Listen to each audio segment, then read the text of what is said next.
Ku ada sebagaimana ku ada,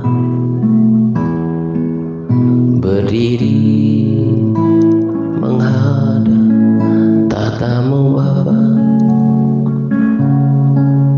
Semua karena anugerah-Mu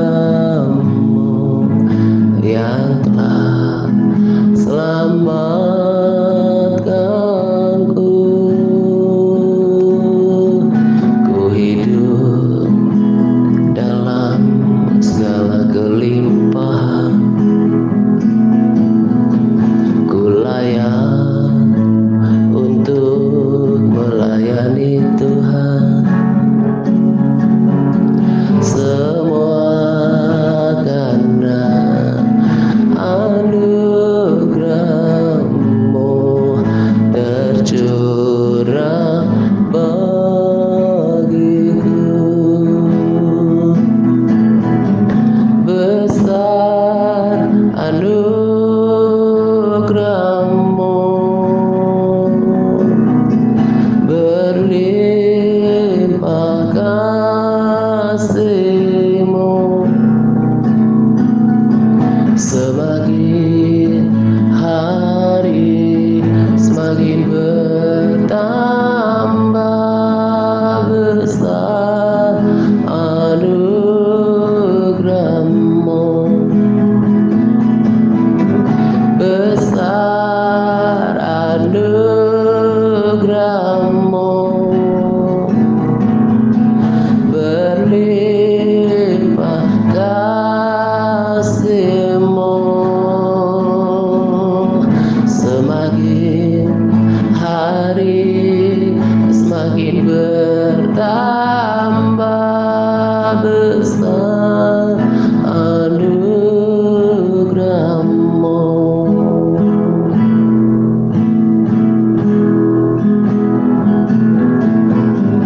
Ku ada sebagaimana ku ada, berdiri menghadap tatamu Bapa.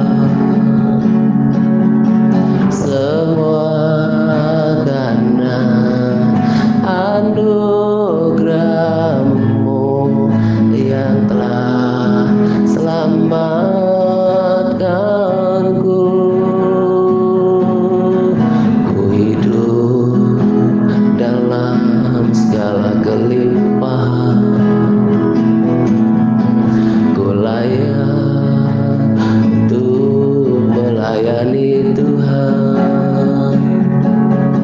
Semua karena anugerah-Mu tercurah bagiku. Besar anugerah-Mu, berlimpah kasih-Mu. Semakin hari semakin bertambah besar anugerah-Mu. Oh, besar anugerah-Mu, berlimpah kasih-Mu. Semakin hari semakin bertambah besar anugerah-Mu. Semakin hari semakin bertambah besar anugerah-Mu.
Salam damai sejahtera untuk kita sekalian.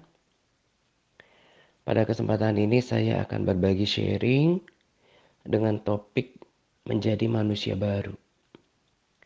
Nah, tema ini saya dapatkan ketika berdoa tadi pagi. Jadi eh, yang saya percaya memang cara Tuhan berbicara yang paling akurat itu adalah melalui firman-Nya gitu. Jadi itulah kenapa saya tekun membaca firman Tuhan. Saya masih ingat ketika pertama sekali saya uh, uh, diberi beban di dalam hati gitu ya untuk melayani di uh, media sosial tahun 2015. Saya secara perbekalan itu masih gamang gitu karena tidak tahu banyak harus mau bagikan apa gitu. Tetapi pada saat itu saya uh, uh, mengerti bahwa firman Tuhan yang akan menjadi mana utama gitu ya. Makanya saya tetapkan uh, hati saya untuk selalu baca firman. Makanya seperti pada kesempatan ini sekalipun saya tidak berbagi rema yang saya dapatkan dari firman, tetapi berbagi sharing yang saya dapatkan ketika bersekutu sama Tuhan, tapi itu datangnya dari firman Tuhan. Jadi kalau tiap pagi itu saya berdiam diri di hadirat Tuhan, selain merasakan hadirat Tuhan, maka yang muncul di dalam hati dan pikiran saya itu adalah firman Tuhan. Jadi firman Tuhan yang saya baca itu yang berbicara gitu. Nah, bukan yang saya dapatkan dari Tuhan begini, Tuhan bicara kepadaku begini begitu gitu kan. Nggak yang kayak gitu, tapi firman itu kan pada mulanya ada firman, firman itu bersama-sama dengan Allah dan firman itu ada Allah. Jadi firman Tuhan yang hidup itu bicara lagi. Bicara itu yang nggak aneh, maksudnya terulang kembali. Eh, Terenung gitu. Jadi menonjol gitu di dalam hati dan saya renungkan, nah itulah sharing yang saya uh, uh, sampaikan gitu. Jadi saya selalu yakin kalau datangnya dari firman Tuhan itu datangnya dari Tuhan sendiri gitu. Jadi ketika tadi pagi saya bersekutu gitu ya, maka yang muncul adalah firman ini. Dan firman yang saya dapatkan merupakan jawaban dari apa yang saya saksikan, yang saya prihatinkan di dalam diri mayoritas orang Kristen gitu ya. Dan apa yang saya mau sampaikan pada kesempatan ini juga bukan sesuatu yang baru, tapi pengulangan. Jadi kalau suatu saat saya bagikan video lama, ini bukan perkara baru yang saya sampaikan gitu, tetapi saya tetap mengulang-ulang karena ini dorongan Roh Kudus di dalam hati saya, lalu kemudian juga ini sesuatu yang penting dan percaya bahwa ketika saya mengulangnya kembali, maka akan ada rangkaian kata yang baru yang yang akan memberkati, memotivasi dan mengingatkan kita gitu ya. Jadi apa yang saya prihatinkan ya bahwa belakangan ini saya melihat ada ada ini bukan cuma satu orang gitu ya. Ada orang-orang yang pikirannya masih tertutup gitu ya. Dia ini harus belajar ya membedakan menghakimi atau berbicara fakta gitu ya. Saya memperhatikan hidupnya yang ke gereja iya, bahkan berdoa iya, tapi sejauh yang saya saksikan sekalipun tidak disertai dengan kesetiaan dan konsistensi gitu ya. Nah, saya tahu itu cuma ritual. Dan saya pernah berbicara kepada yang bersangkutan bahwa itu cuma ritual gitu. Saya bisa bedakan. Beda ketika kita bersekutu dengan Tuhan sampai terjadi uh, beda ketika kita berdoa, beribadah kepada Tuhan sampai terjadi persekutuan atau cuma rutinitas bahkan cuma ritual. Nah, Tuhan itu kan hidup. Nah, kalau kita bersekutu sama Tuhan sampai kepada tingkat uh, dalam gitu ya, kita bisa merasakan kehadirannya atau tepatnya masuk ke ruang Maha Kudusnya, kita akan berbeda rasa. Bukan cuma melakukan ritual gitu. Saya di waktu yang lalu ketika bicara sama dia, pasti beda. Ketika orang mengangkat pujian misalnya, sebab itu ku memujimu, Engkau Allahku, mulutku kan selalu pujimu. Itu seperti arah dua komunikasi. Melihat Tuhan dengan iman dan mempersembahkan pujian yang wangi gitu ya, yang penyembahan yang harum gitu. Atau cuma rutinitas, pikirannya nggak sampai kepada Allah yang hidup, ya cuma berkata-kata atau menyanyi yang uh, gersang gitu. Dan dia akui gitu bahwa iya sih, saya belum yang merasakan hadirat Tuhan, belum sampai pada kondisi di mana rasakan kedamaian, sukacita, bisa feel the living God. Diakui itu, dan itu tidak akan pernah mengubahkan orang gitu ya. Nah, itu masih lebih baik. Ada yang lebih buruk lagi, di mana ini yang terjadi bahwa orang-orang masih jauh hidupnya itu di Efesus 4 ayat 18 jauh dari hidup persekutuan dengan Allah. Jadi kalau kasus yang pertama ini dia masih sedikit ada upaya tapi tetap tidak terhubung dengan Tuhan. Karena apa? Saya masih lihat dia belum mengalami kelahiran baru. Nah, jadi saya percaya kesaksian yang pernah saya baca di waktu uh, yang lalu, uh, bahkan dalam video juga, bahwa kalau orang belum mengalami kelahiran baru, itu tidak akan pernah uh, uh, bertemu dengan Tuhan.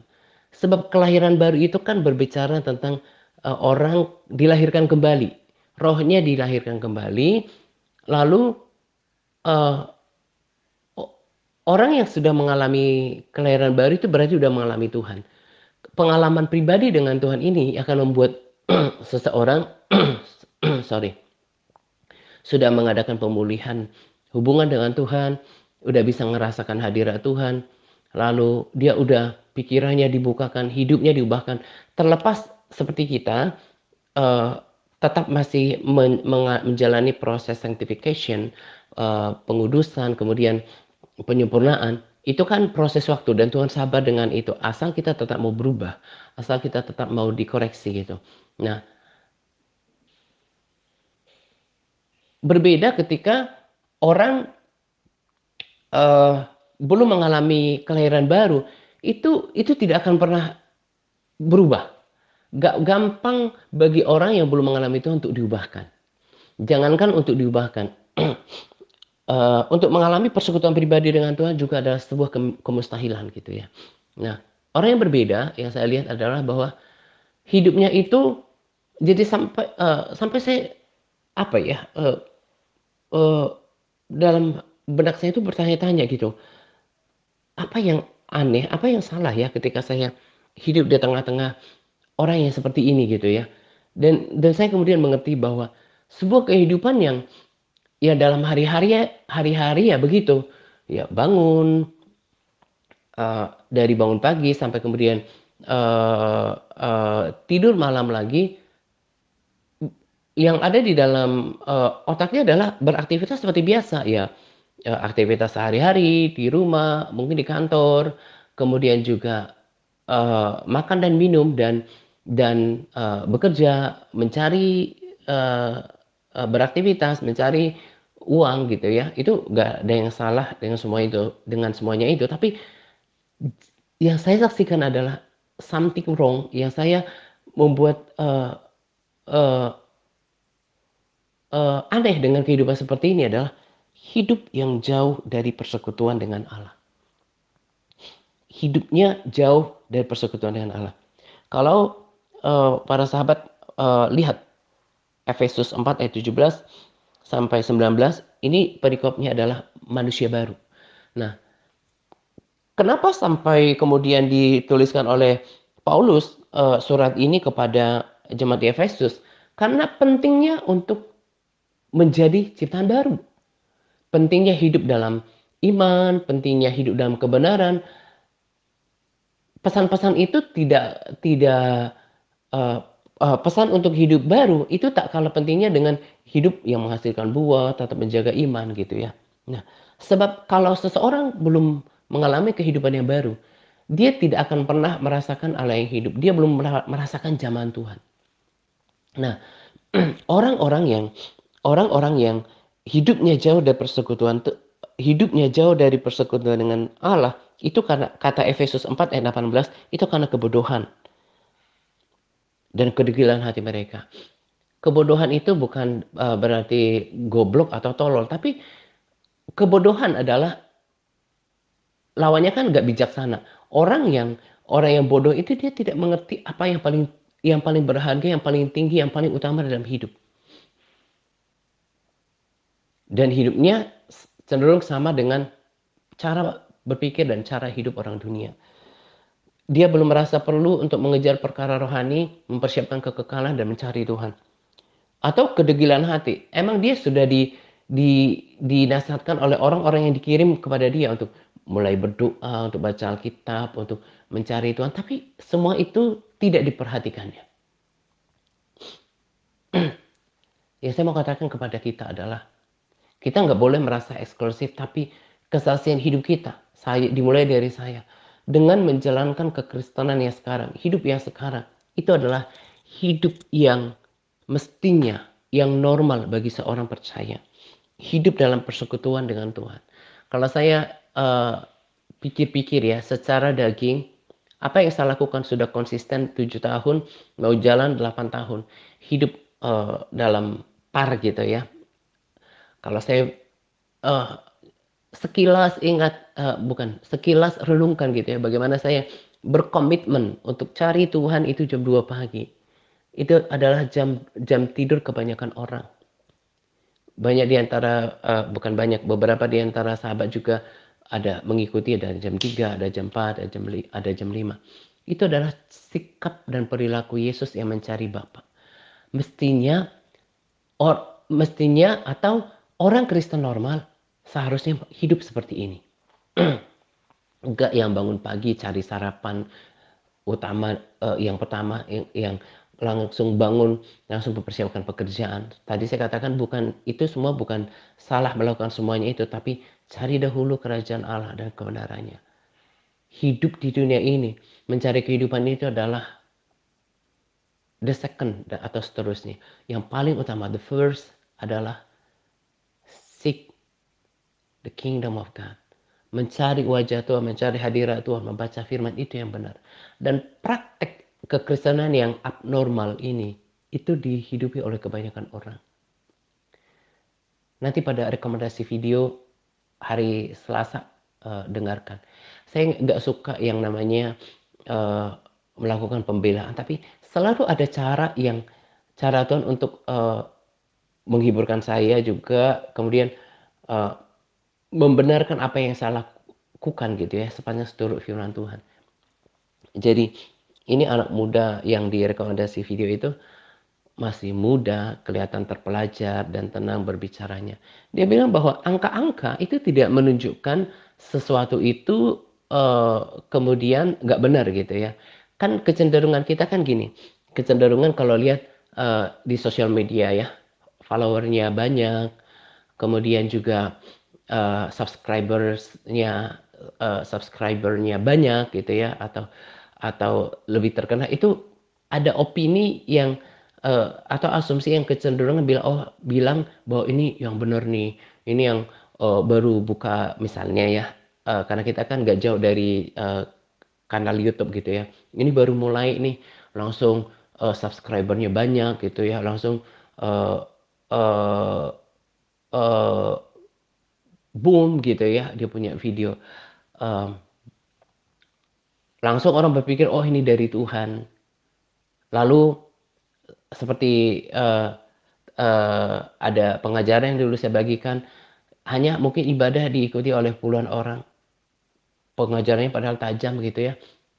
Langsung berpikir, oh ini biasa aja. Gak bisa menilai seperti itu. Justru dalam pemikiran saya adalah ada dua fakta yang membuat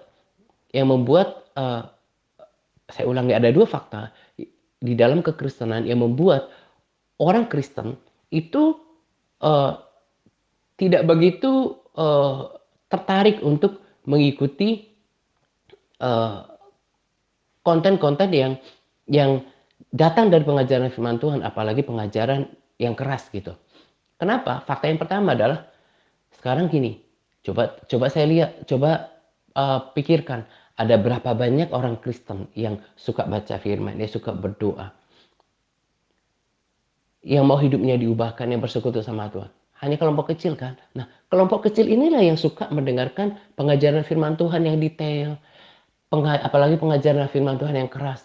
Kecenderungan kan pengennya firman Tuhan yang seperti Daniel Chan katakan, sugar, sugar, sugar, yang makanan yang manis, yang enak, yang susu, itu yang disukainya.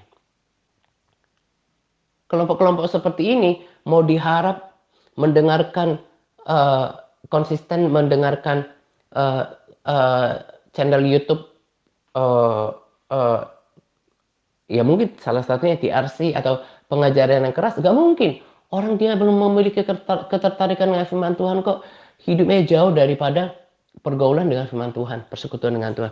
Bagaimana mungkin tiba-tiba akhirnya kemudian dia menyukai channel yang di YouTube yang pengajaran detail firman Tuhan atau pengajaran yang keras? Gak mungkin.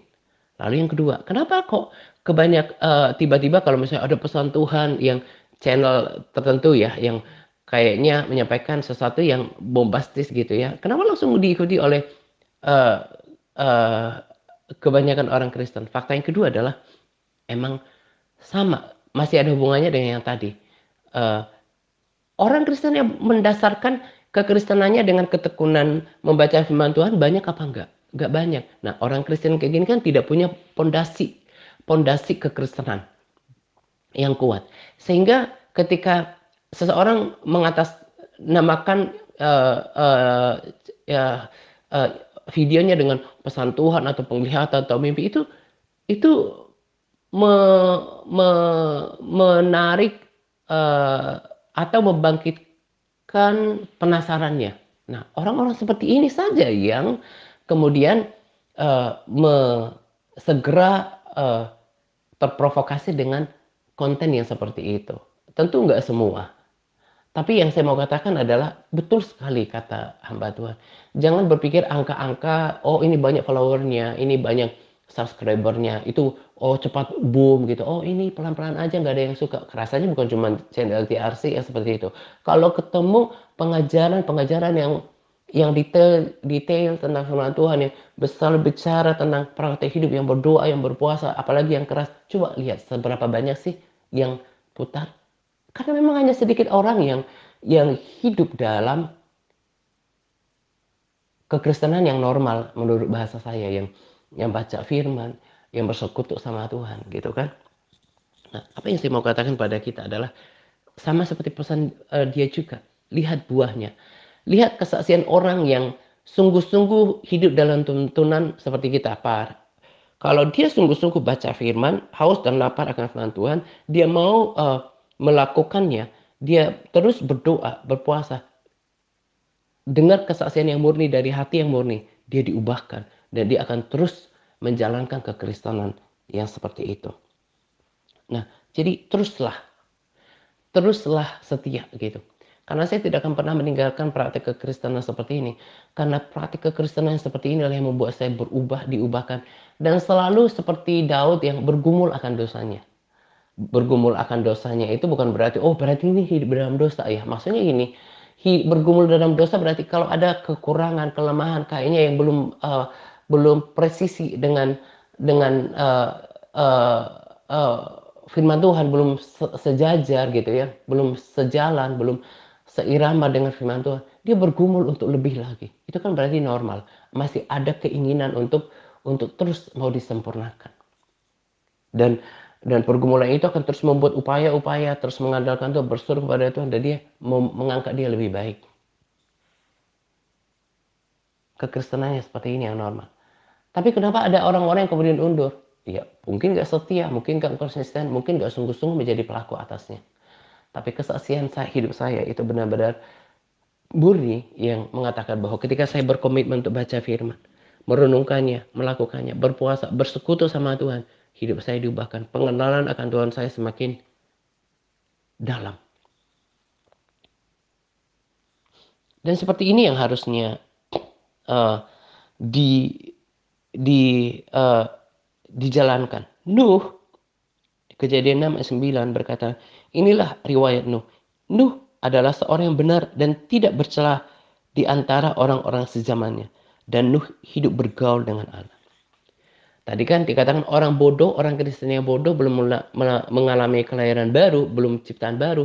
Dia hidup itu bodoh ya. Saya ulangi, bukan saya tololin orang atau goblokin orang, tapi dia nggak tahu apa yang terbaik dalam hidup. Dia tidak membangun persekutuan dengan Tuhan. Karena apa? Kebodohannya dan kedegilan hatinya.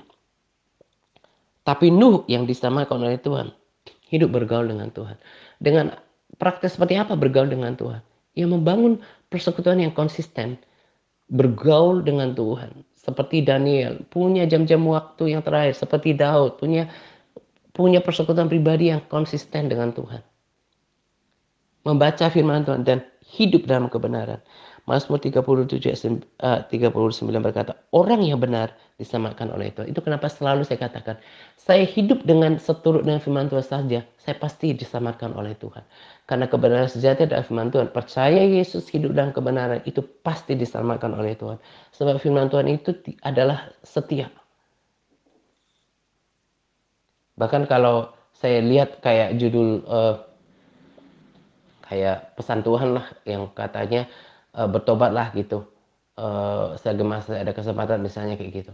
Nah, kalau udah baca firman, ya itu mah dari zaman baheula udah ditulis dalam Alkitab. Kenapa kemudian itu sesuatu yang baru? Tapi saya katakan aja, saya berpikir aja positif. Ya ini buat mengingatkan mereka yang belum hidup dalam persekutuan dengan Tuhan, terutamanya. Tapi juga mengingatkan kita untuk semakin sungguh-sungguh hidup dalam kebenaran. Jadi hidupin seperti itu saja. Tinggal dalam firman, renungkan, lakukan itu, berjuang untuk hidup dalam kebenaran. Dan hidup seperti Nuh. Jadi kalau mau menantikan Tuhan, entah rapture, bahkan mempersiapkan kematian. Saya dulu ketika belum seperti ini, kalau uh, memiliki kerinduan kepada Tuhan gitu ya, atau apa uh, mau tinggal sama Tuhan gitu ya, itu dulu dipikirnya itu mau mati atau itu seperti suatu ketakutan. Tapi kalau sekarang, saya sering malah nggak, hati saya tuh nggak tahan gitu ya. Ketika merasakan hadirat Tuhan yang kuat atau kasih yang besar pada Tuhan, saya bilang Tuhan pengen tinggal sama Tuhan saja gitu. Nah itu kan sebuah kehidupan yang normal, hati yang normal. Nah itu yang dihidupi oleh Nuh yang diselamatkan oleh Tuhan. Dia hidup dalam kebenaran, dalam kebenaran firman Tuhan, dia pemberita kebenaran kata Alkitab, dan dia hidup bergaul dengan Allah. Dan pergaulan dengan Allah akan menjadi hidup ketika kita sudah mengalami kelahiran baru. Orang yang mengalami kelahiran baru itu berarti sudah merasakan jamahan Tuhan. Orang yang memiliki kelahiran baru, hubungannya dengan Tuhan dipulihkan, sekalipun belum sempurna, tapi dia sudah menikmati persekutuan dengan Tuhan dan terus akan disempurnakan. Orang yang sudah mengalami kehidupan baru, itu akan gampang dibentuk. Tapi kalau orang belum pernah mengalami Tuhan, itu bebalnya minta ampun. Pikirannya masih bodoh, dan dikasih tahu pun untuk baca firman, dia belum nangkap gitu. Saya belakangan ini baru ditambahkan pertemanan oleh salah seorang teman sekolah saya gitu ya. Saya lihat kehidupan, saya menduga ya, kehidupan dia cukup sejahtera gitu. Sekarang setelah saya di dalam Tuhan, saya tidak begitu menginginkan seperti itu lagi. Karena saya tahu, kalau dulu saya dari dulu fokus di properti, pasti kehidupan saya juga eh, seperti dia, bahkan jauh lebih daripada dia. Tapi saya sekarang ngerti, dengan sesadar-sadarnya, saya mengejar hal yang lebih tinggi, yang lebih kekal dan yang mulia. Makanya kalau orang mungkin menilai diri saya, orang yang bodoh tadi, maksudnya yang belum lahir baru, yang belum mengerti perkara di atas, dipikirnya kok ini seperti memiliki kehidupan yang rendah.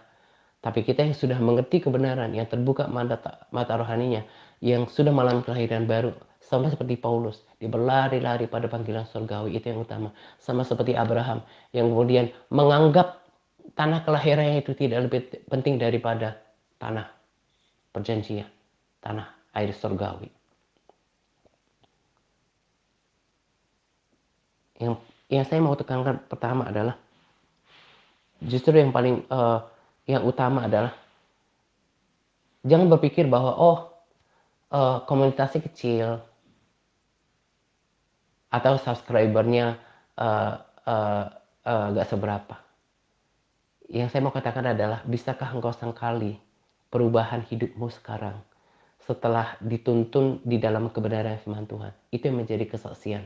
Buah dari hidup kita yang sudah diubahkan. Itu yang menjadi parameternya, itu menjadi ukurannya. Yang tadi saya katakan, bisa aja orang mudah terprovokasi oleh pesan Tuhan, penglihatan mimpi. Itu mereka yang tidak memiliki pondasi yang kuat, yang mudah diombang-ambingkan. Saya kalau uh, dengar pesan Tuhan yang misalnya kayak di YouTube gitu, saya bilang ini sudah saya baca dalam firman Tuhan. Saya bisa tahu ini bukan sesuatu yang baru. Jadi teruslah memiliki kerendahan hati untuk dituntun. Buat saya pribadi loh, ini untuk pribadi. Kalau sepanjang positif, apa yang saya mimpi dapat dari mimpi, penghiburan dari Tuhan. Saya nggak pernah persoalkan panggungnya besar atau tidak. Saya hanya tidak bisa sangkali bagaimana kekristenan seperti ini telah mengubahkan kehidupan saya. Bukan pandangan manusia yang saya cari, tapi pandangan, penilaian, dan perkenanan Tuhan. Bahkan sebetulnya orang-orang yang tidak bersama kita pun, yang tidak misalnya kayak kemarin sahabat itu bilang bahwa ini udah diubahkan di dalam pelayanan ini. Dan orang kalau, saya juga tegaskan di sini perihal baca kitab ya, baca firman. Saya udah pernah bicara kepada orang dan juga saya katakan bahwa kenapa orang Kristen nggak berubah? Orang bisa tetap kelihatan baik, tidak menabrak nilai-nilai kemanusiaan misalnya, nilai-nilai uh, di dalam masyarakat. Ya mungkin karena dia secara karakter baik. Tapi kalau dia tidak hidup kebenaran, yang baik itu belum tentu benar. Tapi kalau yang benar itu pasti baik. Nah, jadi yang saya mau katakan adalah, kalau orang Kristen tidak hidup dalam pergaulan firman Tuhan, dia tidak akan pernah hidupnya diubahkan menjadi orang Kristen yang benar. Kelakuannya tidak akan pernah diperbaiki. Tapi kalau kita terus membaca, merenungkan firman Tuhan itu oleh kuasa Roh Kudus akan mengubahkan kita day by day, sehingga ini kita semakin serupa dengan Kristus.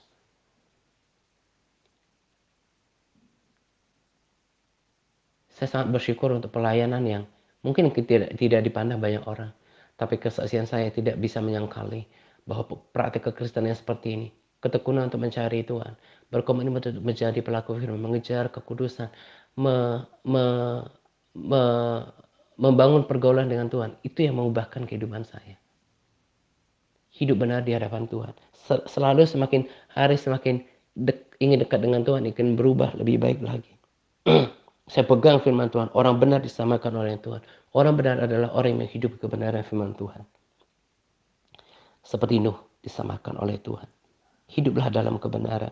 Makanya saya selalu bagikan modul itu supaya itu semakin nancap di dalam hati kita. Jadi firman Tuhan itu teringat-ingat untuk menuntun kehidupan kita. Kemarin ketika modul baru, saya mungkin karena kesibukan agak lama tidak terlalu apalagi karena kemarin masa kesesakan itu nggak terlalu fokus pada firman Tuhan. Ketika saya coba, maksudnya tidak terlalu fokus untuk mereview modul gitu ya. Ketika saya coba lagi modul yang baru, awal-awal sih agak susah, tapi kalau udah ada niat, akhirnya bisa juga. Itu yang akan mengubahkan kita dan Tuhan suka kalau kita menyukai firman Tuhan. Saya sangat berduka, bukan cuma prihatin lagi, berduka ketika ada orang-orang saya layani gitu ya, tapi masih bergumul untuk menyukai firman Tuhan. Belum tertarik yang untuk menghafal modul. Nah, saya jangan-jangan berpikir ini masih setengah-setengah. Belum betul sungguh-sungguh mengerti apa yang paling berharga dalam hidup. Jadi fakta yang tadi, keluarga-keluarga, orang tua yang kemudian di dalam kehidupannya berperilaku bodoh, nggak pemikirannya mereka tumpul, nggak yang mengeraskan hati, jauh dari persekutuan dengan Tuhan. Karena dia tidak memberikan keteladanan kepada anak-anaknya, maka akan lahirlah generasi yang seperti itu. Ya anaknya, cucunya jauh dari persekutuan dengan Tuhan. Itu kenapa? Sekalipun beragama Kristen, tetap tidak memiliki pengenalan yang benar tentang Tuhan. Tadi saya katakan mungkin mereka bukan orang jahat, baik. Tapi mereka tidak akan pernah diubahkan sama seperti Yesus dan juga mengerti kehendak Tuhan dalam hidup mereka. Kalau enggak mengerti hati Tuhan. Nanti juga rekomendasi video uh, uh, sangat memberkati. Kalau kita semakin, kan firman Tuhan itu Allah sendiri. Suara Tuhan itu yang murni kan firman Tuhan. Jadi kalau orang nggak bergaul dengan Tuhan, nggak mungkin dia mengerti isi hati dan pikiran Tuhan dalam hidupnya. Tapi kita yang mau bergaul dengan Tuhan, maka akan semakin ngerti apa yang menjadi isi hati Tuhan lewat firman-Nya. Bersyukur tiada henti sampai sejauh ini untuk apa yang Tuhan sudah kerjakan dalam kehidupan saya dan aku mau setia. Sebab kesaksian saya dengan melakukan ini semua tidak akan pernah aku bisa sangkali. Pengenalan akan Tuhan, hidup yang berjumpa dengan Tuhan. Saya belum sempurna, kita belum sempurna. Makanya kayak kemarin saya marah itu kan bukan karena oh ini belum sempurna, ini belum kudus total gitu ya, 100%. Bukan itu kan isunya. Ketika ada hal yang menyimpang dari firman Tuhan, itu yang saya tertibkan gitu. Jadi makanya saya bilang saya pun terus disempurnakan. Kalau nanti saya udah merasa sempurna, saya udah sombong, nggak mau berubah lagi. Kita yang udah baca firman terus diubahkan, terus dinasehati, terus bentuk disempurnakan. Sampai pada tingkat kesempurnaan yang kita bisa. Kita hidup dalam pertobatan dan bertemu dengan Tuhan. Itu yang paling penting. Itu adalah sesuatu yang mahal ketika orang mengerti apa yang terbaik, apa yang terutama dalam hidup. Yaitu mempersiapkan kekekalan. Hidup benar, berkenan di hadapan Tuhan. Mempergunakan waktu yang ada untuk kemuliaan Tuhan. Itu yang nilai yang tertinggi. Kiranya terus bersemangat menjaga kekristenan seperti ini. Saya berduka dalam juga ya ketika saya mendoakan orang-orang yang tertentu yang saya udah lihat, udah rasa di dalam roh saya. Ini benar-benar apinya itu udah padam. Udah susah lagi dibangkitkan. Itu kenapa? Dengarkan baik-baik. Karena tidak menjaga kesetiaan dan konsistensinya untuk menjaga api. Menjaga lewat apa? Pergaulan dengan firman Tuhan. Merenungkan firman Tuhan. Bersekutu dengan Tuhan. Menyembah Dia. Makanya penting untuk selalu mencari wajah Tuhan. Saya selalu bersemangat untuk menyembah Tuhan. Ya Allah Engkau kerinduanku. Saya dalam tenangnya, heningnya pagi. Selalu ku cari wajah-Mu Tuhan. Saya dari hati saya harus bisa rasa gitu. Dan saya katakan kalau ada di sini dan bersekutu pribadi sama Tuhan itu sesuatu yang bukan cuma dalam, mahal sekali harganya. Itu menenangkan, menenteramkan. Dan saya mau ketika saya mengakhiri pertandingan iman, Tuhan dapati saya setia, bukan cuma setia menjadi orang percaya, setia masih memuji Tuhan. Jadi kalau misalnya tiba-tiba udah Tuhan panggil, berarti barusan bersekutu sama Tuhan, memuji Tuhan, menyembah Tuhan, dan berapi-api. Itu yang membuat Tuhan menyukai seseorang. Itu hikmat yang saya peroleh. Itu yang harus dibangun. Tetap setia. Yang saya tahu, hanya orang-orang yang terus mau diubahkan, yang memiliki kerendahan hati untuk diajar, dan memiliki kerendahan hati untuk mengikuti keteladanan hidup saya. Kita menjadi pelaku firman, membangun persekutuan dengan Tuhan. Ia akan terus bersama-sama dengan pelayanan ini. Till the end. Sampai ya mungkin saya mati ya, atau pertandingan meninggal gitu ya. Meninggal atau Tuhan datang kembali. Kita didapati setia. Menjaga api, menjaga kasih dan persekutuan dengan Dia. Orang-orang yang tidak peduli dengan persekutuan dengan Tuhan, atau mungkin melakukannya hanya rutinitas, gak pakai gairah gitu ya, kan juga lama-lama tertinggal. Dan saya prihatin dengan itu, tapi saya nggak mau semangat saya pudar gara-gara itu. Saya tetap tertuju pandangannya kepada Kristus. Nah, kiranya apa yang saya bagikan pada sharing ini terus memotivasi terus berubah, tetap membangun persekutuan dengan Tuhan. Itu yang dilakukan kalau mau pengangkatan, mempersiapkan kalau pengangkatan, kalau itu terjadi, atau kematian, atau the second coming of Jesus. Itu yang paling utama. Masih nggak ada kedekatan batin dengan Tuhan? Masih rasakan hadirat Tuhan? Masih rasakan damainya Tuhan? Sukacita Tuhan, itu yang menjadi kekuatan dalam hidup kita, gitu ya. Ini saja saya mau bagikan pada sharing kali ini. Terus bersemangat di dalam Tuhan. Semakin mencintai Tuhan, semakin mengasihi Tuhan, semakin hidup berkenan di hadapan Tuhan, gitu. Jaga api itu, gitu ya. Selamat menjelang 2 pagi untuk kita sekalian. Semangat berpuasa kepada all MTRC yang terus bersemangat dalam berpuasa. Semangat par Tuhan Yesus memberkati kita senantiasa. Amin. Besar anugerah-Mu,